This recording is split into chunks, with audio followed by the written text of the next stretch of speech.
시청자 여러분 안녕하십니까? 오늘은 불가능을 극복한 사람이라는 주제로 함께 말씀을 나누도록 하겠습니다. 하나님 말씀 누가복음 18장 35절로 43절 말씀을 봉독해 드리겠습니다.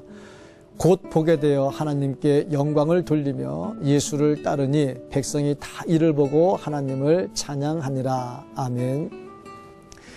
본문에 바디메오가 나옵니다. 그는 태어날 때부터 앞을 보지 못하는 시각장애를 갖고 있었습니다. 또한 보지 못하는 안타까움 뿐 아니라 경제적으로도 대단히 어려운 삶을 살고 있었습니다.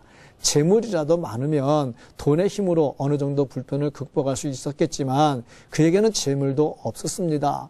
부모에게 물려받은 재산도 없고 시각장애인으로 가질 수 있는 직장이 없기에 그가 살 수 있는 것은 구걸하는 것밖에 없었습니다. 본문에 구걸한다는 말이 반복하여 끈질기게 요구한다는 뜻을 가진 것으로 보아서 먹고 살기 위한 그의 고통이 얼마나 큰지 짐작이 됩니다.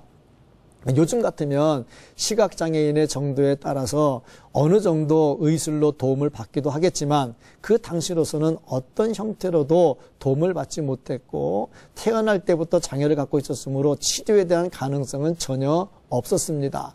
그가 고침을 받는다는 것은 불가능한 일이었습니다. 그런데 기적같이 눈을 떴습니다. 어떻게 그런 일이 가능했습니까? 바디메오가 눈을 뜨기 위해서 한 일은 무엇이며 이 말씀이 지금 우리에게 주는 의미는 무엇입니까? 첫째, 기회를 잃지 말라는 것입니다. 바디메오는 예수님께서 여리고를 지나가실 때 그 기회를 잃지 않고 예수님을 불렀습니다.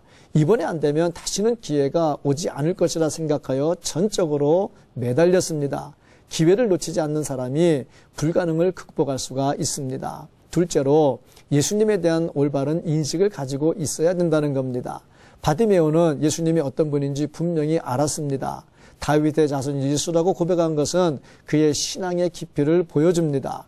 우리가 믿는 예수님이 어떤 분인지 바로 알아야 불가능을 극복할 수가 있습니다. 셋째로 방해를 극복해야 한다는 겁니다. 주변 사람들은 바디메오에게 조용히 하라고 했습니다.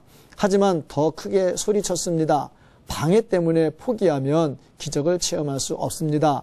기도하다 포기하지 말아야 됩니다. 넷째로 무엇보다 먼저 구할 것이 어느 것인지 알아야 됩니다. 예수님께서 발길을 멈추고 무엇을 원하는지 물으셨습니다. 그는 다른 것을 구하지 않고 보는 것을 구했습니다. 가장 기본적인 것, 가장 중요한 것을 구한 겁니다. 다섯째로 치유된 후에는 변화된 삶을 살아야 한다는 것입니다. 바디메오는 눈을 뜬 후에 하나님께 영광을 돌렸고 예수님을 쫓았습니다. 복음 전하는 일에 동참했습니다. 우리도 불가능을 극복하고 복음 전파하는 일에 동참할 수 있어야 할 것입니다.